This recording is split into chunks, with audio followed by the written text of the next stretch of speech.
दोस्तों स्वागत आपका हिंदी ज्ञान संकल्प चैनल पर।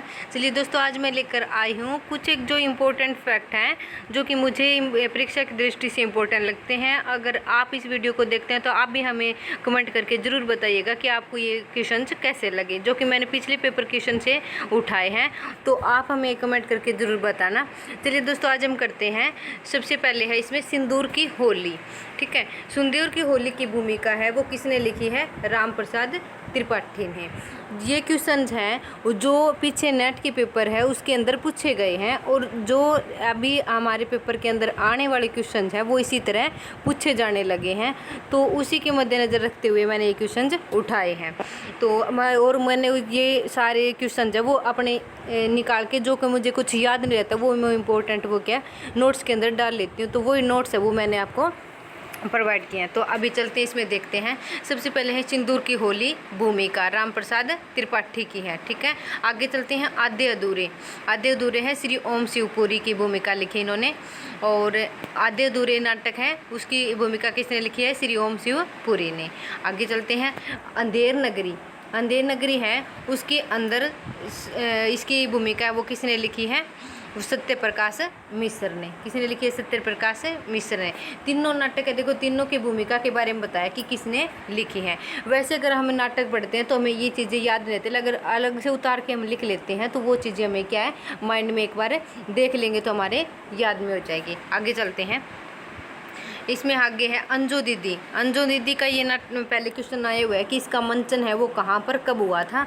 तो इसके अंदर हम देखते हैं। सबसे पहले है मंचन है वो रंगभूमि द्वारा लक्ष्मी टॉकीज है वो इलाहाबाद के अंदर है हुआ था। इलाहाबाद के हॉल के अंदर 22 जनवरी 1956 में हुआ था। और किसने किया था? श्रीराज जोशी ने। इम्पोर्टेंट है। आगे देखते हैं। मुक्तिबोध है एक साहित्य की डायरी के अंदर किस किस का जिक्र आता है? श्रीकांत और यशोधर का। ठीक है, इस आगे है मुक्तिबोध की जो कविता है अंधेरे में, उसके अंदर क्वेश्चन पूछा गया कि किन जो चरित्र है उनका वर्णन हुआ है। तो एक है टॉलस्टॉय, तिलक, गांधी। इन तीनों का क्वेश्चन के अंदर आ गया था, तो मैंने ये उतार लिए थे। आगे देखते हैं। संस्कृति की 4 अध्याय, इसके अंदर पूछा है कि किन किन का जिक्र हुआ है। तो तिलक है, राजा मोहन राय है, इनका भी जिक्र हुआ है। संस्कृति की 4 अध्याय तो बहुत बड़ा है, तो इसके अंदर तो बहुत सारे हमारे जितने भी आंदोलन हुए हैं जैसे भाषा को लेकर के, या फिर आगे जो फोर्ट विलियम कॉलेज है, जो छुआछूत वगैरह जितने भी जाति प्रथा आंदोलन थे उनके सारे जितने भी नायक हुए हैं या फिर उनको चलाने वाले आंदोलन चलाने वाले हैं जितने भी हमारे महापुरुष हैं उनका सबका जिक्र है।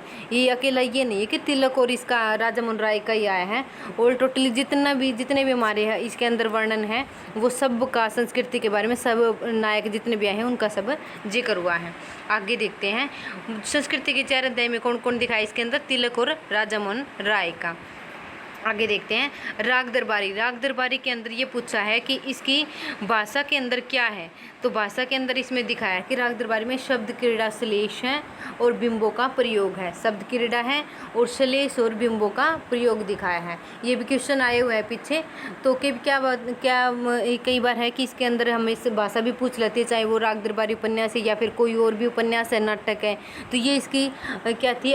एक अकेली इन्होंने ये दिखाई है इसकी वो लगा लो पहचान की शब्द क्रीड़ा, और इसके अंदर श्लेष अलंकार था और क्या है बिंबों का ज़्यादातर प्रयोग हुआ है। मैलांचल है, इसके अंदर आगे है भाषिक मस्खरेपन का नाटकीय प्रयोग। मैलांचल के क्या अंदर है? नाटकीय प्रयोग है, और किसका? भाषिक या मस्खरेपन का। आगे चलते हैं। शेखर एक जीवनी में क्या बताया है? बिंबों की दर्शनीय भाषिक छवियाँ। ठीक है, ऊपर बिंब किसके अंदर दिखाए थे? राग दरबारी के अंदर। अभी इसके अंदर दिखाया है कि शेखर जीवनी के अंदर बिंबों की दर्शनीय भाषिक छवियाँ। आगे हैं। विवेक की राय है वो 88 वर्ष के थे। क्या है कि विवेक की राय खुद क्या थे? 88 वर्ष के थे। और निबंध में जगदीश, अगर इनका निबंध है उठ जाग मुसाफिर, तो उसके अंदर इन्होंने जगदीश को कितना उम्र का दिखाया है? 95 वर्ष के। ठीक है, ये बात ध्यान रखनी है कि विवेक की राय खुद कितने के थे? 88 वर्ष के, जब इन्होंने ये निबंध लिखा है। और जब इसके अंदर जो पात्र आए हैं जगदीश जी, वो कितनी उम्र के थे? 95 वर्ष के। आगे चलते हैं। एक क्वेश्चन है जो कि बहुत ही फेवरेट है एनटीए का, और बार बार अकेला एनटीए ही नहीं बल्कि सभी परीक्षाओं के अंदर पूछा जाता है। तो वो क्वेश्चन है श्रद्धा भक्ति निबंध के बारे में। वो हैं। इसके अंदर सीधा मैंने सारे उतार दिए ऑप्शन, जो जो ठीक होते हैं वो ऑप्शन सारे उतार लीजिए ताकि याद करने में आसानी हो जाए और वो चीज़ समझने में भी आसानी हो जाती है। याद तो हमेशा रहती है, समझने में भी आसानी होती है कि क्वेश्चन पूछने वाले ने क्या गलत करके ये वो किया है कि क्वेश्चन गलत हो गया है, तो वो सारे मैंने ठीक करके भी लिखे हैं। जो कमेंट उन्होंने ठीक गलत किए थे ऑप्शन, वो ठीक करके भी मैंने उनको लिखे हैं। तो देखते हैं इसमें, प्रेम में घनत्व है, श्रद्धा में विस्तार। एक ऑप्शन ये था जो कि ठीक था। प्रेम का व्यापार स्थल संकुचित है, श्रद्धा का विस्तृत। प्रेम का व्यापार क्या बताया, संकुचित, सिकुड़ा हुआ है, और श्रद्धा क्या है, फैला हुआ है। और आगे चलते हैं, प्रेम का कारण बहुत कुछ अनिर्दिष्ट होता है। प्रेम का निर्दिष्ट बताया तो श्रद्धा का क्या होगा, अनिर्दिष्ट। तो इसके अंदर बताया प्रेम का कारण बहुत कुछ अनिर्दिष्ट और अज्ञात होता है, ठीक है, और श्रद्धा का निर्दिष्ट और ज्ञात होता है। इम्पोर्टेंट क्वेश्चन है क्योंकि ये हर बार हर एक क्वेश्चन जो स्क्रीनिंग एग्जाम होते हैं उसके अंदर भी ये घुमा फिरा कर पूछ लिया जाता है। आगे चलते हैं, यदि प्रेम स्वप्न है तो श्रद्धा क्या है, जागरण है। श्रद्धा और प्रेम के योग का नाम क्या है, भक्ति। दोनों का अगर योग बना दिया जाए तो क्या बनता है, भक्ति है। आगे देखते हैं, श्रद्धा में दृष्टि पहले कर्मों पर होती हुई अश्रद्धेय तक पहुंचती है। श्रद्धा में दृष्टि पहले क्या है, कर्मों पर से होती हुई फिर क्या पहुंचती है, अश्रद्धेय तक पहुंचती है, ठीक है।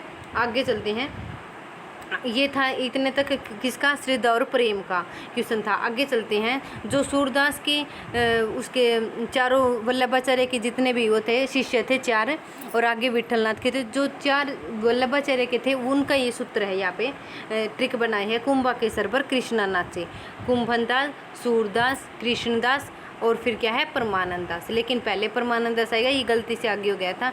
तो कुंभनदास कितने के हो जाए, 1468 के, और सूरदास 1478 के, कृष्णदास 1496 के, लेकिन पहले परमानंद आएगी तो 1493 के हो जाएंगे। तो चारों ये भी इंपॉर्टेंट है क्योंकि हर एक परीक्षा के अंदर ये पूछे जाते हैं। अगर वैसे यहाँ पर ट्रिक से ध्यान रखो तो 14 का ध्यान रखना है कि 14-15 की कौन सी ईस्वी में आए हैं ये, और फिर ध्यान रखा है 68, 78, 93, 96, ये चारों ऐसे याद हो जाएंगे।